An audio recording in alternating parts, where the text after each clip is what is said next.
Navy Chief. Hello. Voice is not clear. Hello. Hello. Navy Chief Admiral Hari Kumari, former Chief Minister of Maharashtra and Leader of Opposition Sri Devendra Fadnavis, Member of Parliament from South Mumbai Sri Arvind Ji Samant, Sri Ashish Shalar, Vidhayak Maharashtra Vidhan Sabha, and Srimati Yamini Yadav, Vidhayak Maharashtra Vidhan Sabha, Vice Admiral Ajendra Bahadur Singh, FOC-in-C, Western Naval Command, Vice Admiral Narayan Prasad, retired CMD Mazgaon Docks Shipbuilders Limited, Navy MDL के सभी हमारे senior official और मेरे प्यारे sellers, उद्योग जगत के हमारे सभी साथीगण, मीडिया के साथियों, देवियों व सज्जनों, आज इंडियन नेवी द्वारा आयोजित state of the art warship INS सूरत एवं INS उदयगिरी की लॉन्चिंग सेरेमनी में आप सभी के बीच उपस्थित होकर मुझे बेहद खुशी है। ऐसे ऐतिहासिक प्रदेश में जो वीर शिवाजी, संभाजी और कान्होजी जैसे प्रतापी नायकों की कर्मभूमि रही हो, इनकी लॉन्चिंग मैं मानता हूं कि और अधिक महत्वपूर्ण हो जाती है। यह उन महानायकों के सपनों को साकार करने के लिए हमारे संकल्पों को और अधिक मजबूत करती है। जिस समय कोविड और यूक्रेनियन कॉन्फ्लिक्ट के चलते पूरी दुनिया में उथल-पुथल मची हो, ग्लोबल सप्लाई चेन बाधित हो, ऐसे समय में इन वारशिप का निर्माण और लॉन्चिंग हमारी मैरीटाइम कैपेबिलिटी में वृद्धि और आत्मनिर्भरता के प्रति हमारे कमिटमेंट की एक मिसाल है। मैं Indian Navy, Mazagon Dock Shipbuilders Limited और इस आयोजन से जुड़े सभी स्टेक होल्डर्स को अपनी ओर से हार्दिक बधाई देता हूं और शुभकामनाएं भी देता हूं। साथियों, मुझे बताया गया कि प्रोजेक्ट 17A और प्रोजेक्ट 15B के ये शिप्स आधुनिकतम तकनीकों से युक्त होंगे। State of the art sensor package और वेपन्स के साथ ये शिप्स दुनिया की most technologically advance missile carrier में से एक होंगी। इनमें प्रयोग किए गए सिस्टम न केवल आज की बल्कि भविष्य की जरूरतों पर भी ये पूरी तरह से खरे उतरने वाले हैं। मैं इसके बहुत डिटेल में तो नहीं जाऊंगा, पर इतना जरूर कहना चाहूंगा कि इनकी लॉन्चिंग हमें हमारे एंशिएंट और मेडिवल इंडिया की maritime power, ship building skills और उसके गौरवमयी इतिहास की याद दिलाती है। MDSL द्वारा तैयार एक पोटेंट वारशिप हमारी इंडिजिनस डिफेंस कैपेबिलिटी का बड़ा उदाहरण प्रस्तुत करते हैं। शिप बिल्डिंग के क्षेत्र में हमारी यही आत्मनिर्भरता किसी समय पूरी दुनिया भर में हमारी एक पहचान का यह प्रमुख कारण हुआ करती थी। साथियों, पेनिसुलर नेशन के रूप में हमारे देश की एक यूनिक ज्योग्राफिकल लोकेशन है। ऐसी लोकेशन देश को स्ट्रेटेजिक, ट्रेड और रिसोर्सेज की दृष्टि से अत्यंत महत्वपूर्ण बनाती है। समुद्र के साथ हमारा बहुत ही पुराना रिश्ता रहा है। समुद्र ने एक तरफ हमें नेचुरल रिसोर्सेज उपलब्ध कराकर हमें समृद्ध किया है, तो दूसरी ओर इसने हमें दुनिया भर से जोड़ने का भी काम किया है। आप लोग जरूर इस बात से अवगत होंगे कि गुजरात का लोथल पोर्ट दुनिया के सबसे पहले सी पोर्ट में से एक था। इतिहास बताता है कि इस पोर्ट के माध्यम से सुदूर अफ्रीका और आज के इंडियन ओशन रीजन के कई देशों के साथ हमारे मजबूत व्यापारिक और सांस्कृतिक संबंध भी रहे हैं। 9th से लेकर 11th सेंचुरी के बीच मैरीटाइम पावर के प्रतीक माने जाने वाले चोला डायनेस्टी के बारे में भी आप सभी अवगत होंगे। मैरीटाइम कैपेबिलिटी के सहारे ही राजेंद्र चोल ने इंडियन ओशन में के अनेक देशों जैसे म्यांमार, थाईलैंड, मलेशिया, इंडोनेशिया तक अपने धार्मिक और सांस्कृतिक विचारों का प्रचार और प्रसार किया था। बे ऑफ बंगाल में उनकी मैरीटाइम कैपेबिलिटी के चलते उस क्षेत्र के चोला सी तथा चोला लेक कहा जाने लगा था। इन सभी क्षेत्रों में आज भी भारतीय सभ्यता और संस्कृति की सुगंध महसूस की जा सकती है। साथियों, थोड़ा और यदि हम आगे चलें तो सन 1420 में निकोल दे कोंती, जो एक इटालियन मर्चेंट, एक्सप्लोरर और राइटर थे, ने इंडियन शिप बिल्डिंग स्किल्स की प्रशंसा करते हुए यह कहा था कि native of India build some ships larger than ours capable of containing 2000 butts. Some ships are so built in compartments that should one part be shattered, the other portion remaining the same may accomplish the voyage. हमारे trade relation कितने दूर दूर के देशों के साथ विद्यमान थे, इसका एक उदाहरण पुर्तगाली एक्सप्लोरर वास्को डी गामा से भी पता चलता है. आज 17 मई है. लगभग आज के 550 वर्ष पहले, लगभग इसी समय 20 मई 1498 में जब वास्को डी गामा इंडिया आया था, नई नई हिस्टोरिकल रिसर्चेज बताती हैं कि उसको भी राह दिखाने वाला कच्छ का एक व्यापारी था जिसका नाम था कांजी मलाम. आप में से शायद कुछ लोगों को इस बात की जानकारी हो, एक दशक पहले गुजरात के मांडवी में, जो खुद एक शिप बिल्डिंग हब है, में गुजरात सरकार के सहयोग से गुजरात एंड द शी नाम से एक 3 दिवसीय इंटरनेशनल मैरीटाइम कॉन्फ्रेंस का भी आयोजन किया गया था. इसमें इंडियन स्कॉलर्स के साथ साथ जर्मन और इटालियन स्कॉलर्स ने भी यह माना था कि वास्को डी गामा को इंडिया तक पहुंचाने वाला व्यक्ति यदि कोई था तो उसका नाम था कांजी मलाम. अब इस पर अंतिम निष्कर्ष तो हिस्टोरियन से निकालेंगे, पर समुद्र के साथ भारत का जो रिश्ता रहा है उसे देखते हुए यह कोई बड़ी बात मुझे नहीं लगती है. यानी जब दुनिया नई नई राहों की तलाश कर रही थी, इंडियंस उन राहों के अभ्यस्त हो चुके थे. यह थी भारत की ताकत. साथियों, आप सभी गुंजली मरक्कर के नाम से भी निश्चित रूप से अवगत होंगे. हमारे देश की नेवल हिस्ट्री में जिन लोगों का नाम प्रोमिनेंटली लिया जाता है, गुंजली मरक्कर उनमें से एक थे. मरक्कर दरअसल एक उपाधि है और यह उपाधि केवल 4 लोगों को उस समय प्राप्त थी जिन्होंने अपनी युद्ध रणनीति से 1520 से 1600 तक पुर्तगाली आक्रांताओं को पानी पिला दिया था. उनके सम्मान में हमारी नेवी ने अपनी एक शिप का नामकरण भी किया था. तब से लेकर मेडिवल टाइम्स में वीर शिवाजी और कान्हो जी आंग्रे तक हमारे देश की मैरीटाइम कैपेबिलिटी किसी न किसी रूप में देश की सिक्योरिटी और निर्बाध ट्रेड का एक अहम अंग रही है. नोटेड हिस्टोरियन श्री यदुनाथ सरकार अपनी पुस्तक शिवाजी एंड हिज टाइम्स में कहते हैं कि nothing proves Shivaji genius as a born statesman more clearly than his creation of a navy and a naval basis.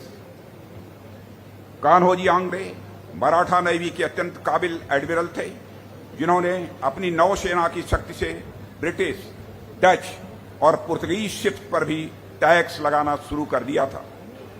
विदेशी नौसेनाएं, जो कि उस समय दुनिया की बेस्ट नौसेनाओं में से एक थी, अपने तमाम प्रयासों के बावजूद कान्होजी आंग्रे से पार न पा सकी थी. अनेक हिस्टोरियंस ने कान्होजी को इंडिया की मैरीटाइम हिस्ट्री के मोस्ट स्किल्ड इंडियन एडमिरल्स में से एक माना है. इनके सम्मान में भी हमारी नेवी ने अपने एक फ्रिगेट का नाम इनके नाम पर ही रखा है. आज जब एमडीएसएल द्वारा निर्मित आईएनएस उदयगिरी और आईएनएस सूरत की सफलतापूर्वक लॉन्चिंग हो रही है, तो इसमें कोई संदेह नहीं रह जाता है कि आने वाले समय में हम न केवल अपनी जरूरतों के लिए बल्कि दुनिया भर की जरूरतों के लिए भी शिप बिल्डिंग करेंगे. यानी हम न केवल मेक इन इंडिया बल्कि मेक फॉर द वर्ल्ड के सपने को पूरा करेंगे, ऐसा मेरा पक्का विश्वास है. साथियों, लगातार बदलते समय और पिछले कुछ समय में उभरी संकटों से आप भली भांति परिचित हैं. उसके बावजूद हमारा देश अपने विकास की गति को बरकरार रखने में पूरी तरह से कामयाब रहा है. आज हमारा देश दुनिया की fastest growing economy, major economies में से एक है.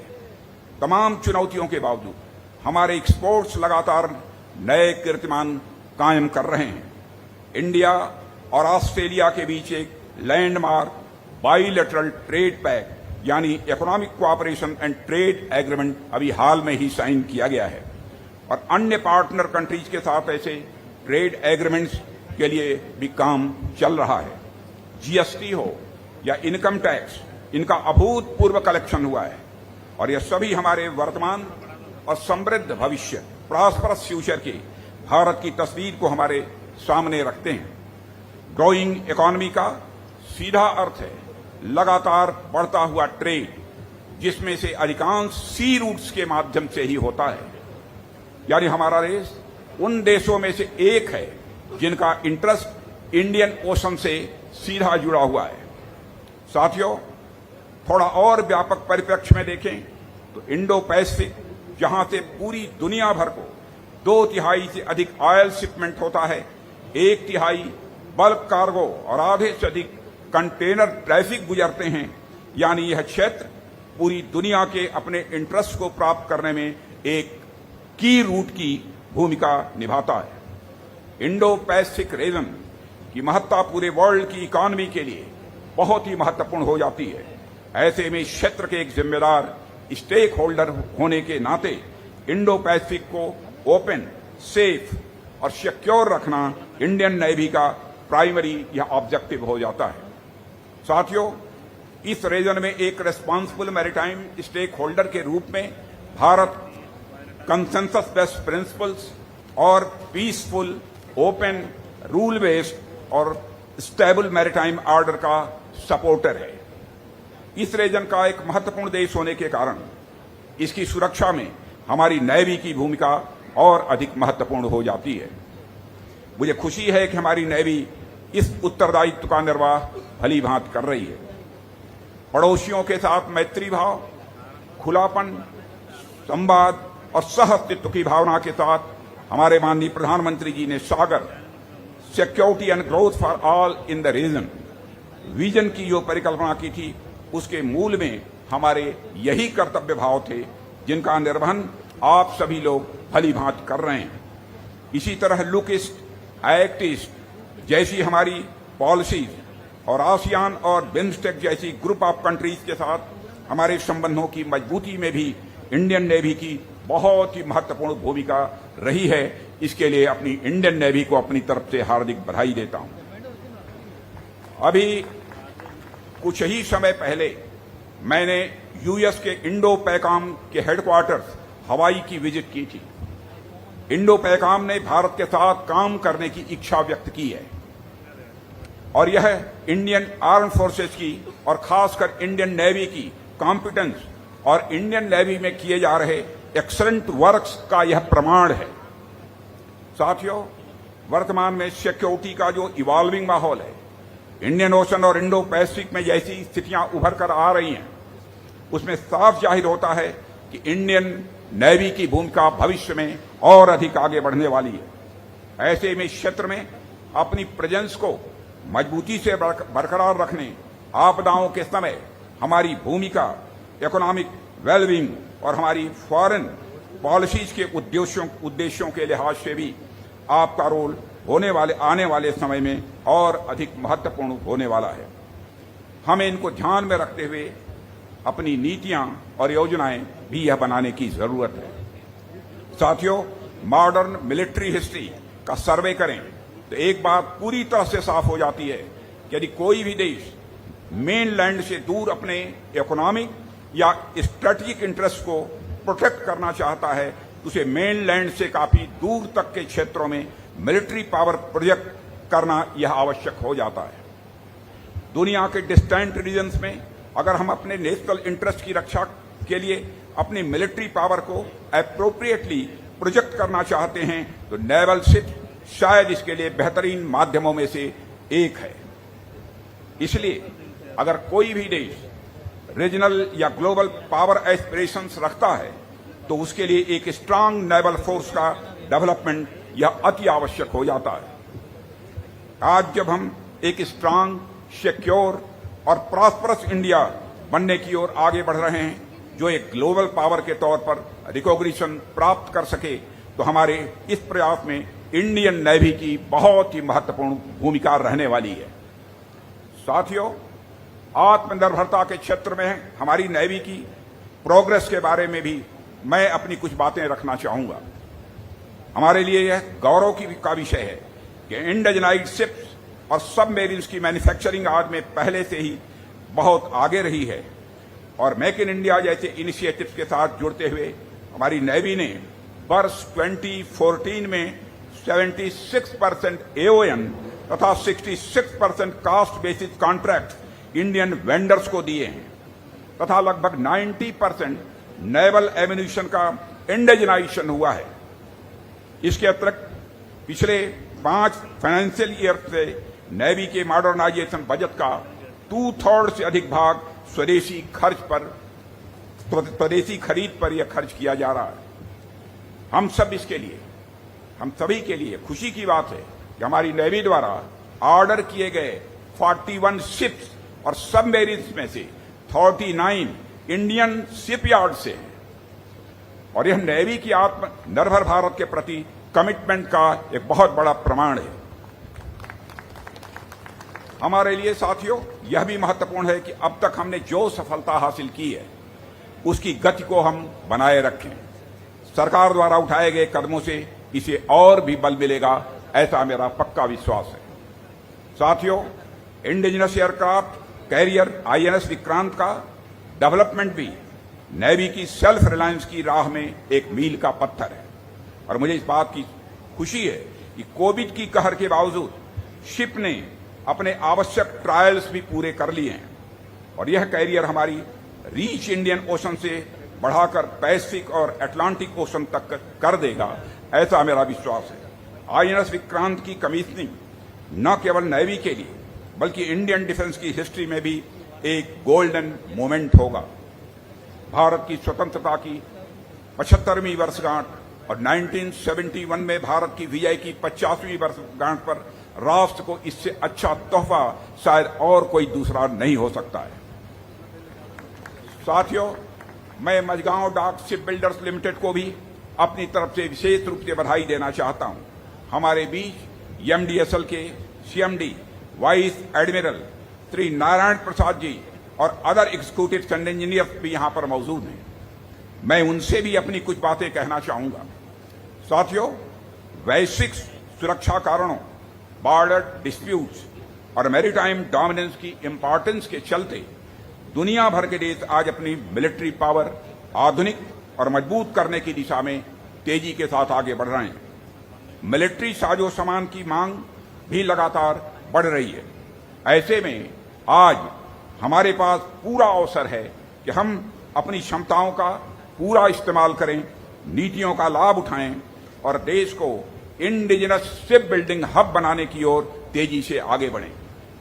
साथियों, मैं मझगांव नाम का ओरिजिन देख रहा था कि मझगांव गांव की ओरिजिन क्या है। यह अपने आप में बहुत ही एक ऐतिहासिक नाम है। कुछ लोगों का मानना है कि इसका मूल नाम मत्स्य ग्राम है, यानी फिशिंग विलेज। कुछ लोग इसे माझा गांव, तो कुछ लोग इसे मझ गांव या फिर मझगांव भी कहते हैं, पर मुझे इसका जो नाम सबसे अधिक अच्छा लगा वह है माझा गांव, यानी मेरा अपना गांव। और शायद यही कारण है कि अनेक लोग इस जगह आते गए और इसे अपना समझकर यहां बसते चले गए। इस गांव की तासीर ही कुछ ऐसी है कि इंडियन तो इंडियन, पुर्तगाली, पर्शियन और इसी तरह के अनेक नेशनलिस्ट यहां आए और ठीक उसी तरह घुल मिल गए जैसे सागर में नदियों का जल घुल मिल जाता है। अपनी डाइवर्सिटी के कारण मझगांव को मैं भारत का प्रतिनिधि गांव कहूं, रिप्रेजेंटेटिव विलेज यदि मैं कहूं, तो यह कहना भी एग्जैगरेशन नहीं होगा और न तो यह गलत होगा। सदियों से कल्चरल, सोशल और इकोनॉमिक इंपॉर्टेंस का यह स्थान MDSL के कारण देश के लिए स्ट्रेटेजिक इंपॉर्टेंस के स्थान के रूप में भी उभर कर सामने आया है। आप सभी देशवासियों के लिए डायरेक्ट या इनडायरेक्ट रूप से उनकी सुरक्षा, उनकी समृद्धि में योगदान देकर निश्चित ही यह माझा गांव का अपना नाम चरितार्थ कर रहा है। साथियों, मैं इन दोनों शिप्स के नामों पर गौर कर रहा था, जो आईएनएस उदयगिरी और आईएनएस सूरत, तो मुझे बड़े उपयुक्त और रिलेवेंट यह दोनों नाम लगे। सूरत की सूरत तो हर एक भारतीय के मन में बसती है। यह गुजरात राज्य की कमर्शियल कैपिटल सिटी तो है ही, साथ ही मुंबई के बाद वेस्टर्न इंडिया का लार्जेस्ट कमर्शियल हब भी है। पहले भी यह एक विशाल समृद्ध पोर्ट हुआ करता था। 16th और 18th सेंचुरी में इस पोर्ट पर अपना अधिकार कायम करने के लिए अनेक शक्तियों के बीच संघर्ष भी हुआ है। उस पीरियड में सूरत में निर्मित शिप्स को उनकी इंड्योरेंस के लिए जाना जाता था। सूरत में बनी शिप्स सैकड़ों वर्षों तक लगातार अपनी सेवाएं देती रहती थी। इसी तरह वर्तमान में सूरत पूरी दुनिया में अपने डायमंड्स के लिए भी जाना जाता है। ऐसा शहर जो एक पत्थर को तराश कर डायमंड बना देता है। इस नाम से लॉन्च हो रही यह शिप भी आने वाले समय में हमारी नेवी के बेड़े में एक डायमंड साबित होगी, ऐसा मेरा विश्वास है। साथियों, ऐसे में हमारे सामने खड़े इस शिप का नाम सूरत जो रखा गया है बहुत ही उपयुक्त है। इसके लिए भी मैं अपनी इंडियन नेवी को तहे दिल हार्दिक बधाई देता हूं। इसी तरह दूसरे शिप का नाम जो उदयगिरी है, उदयगिरी गिरी क्लास की 3rd शिप का पुनरावतार है।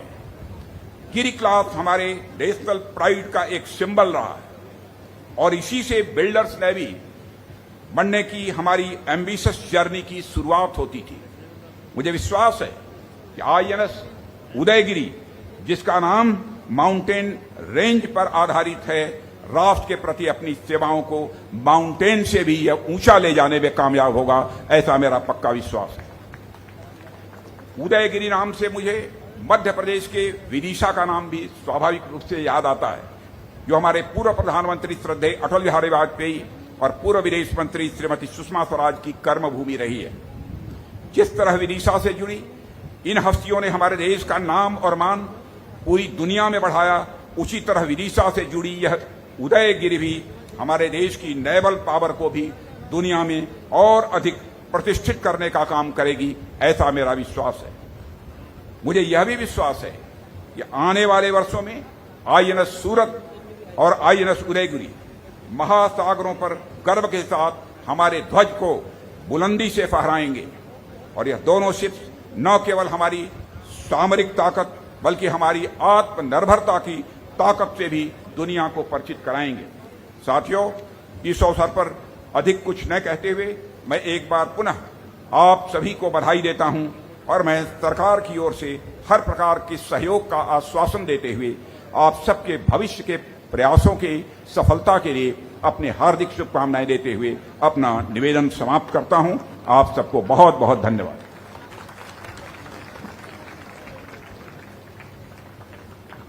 Thank you, sir. Your words have filled us all with the newfound enthusiasm and motivation.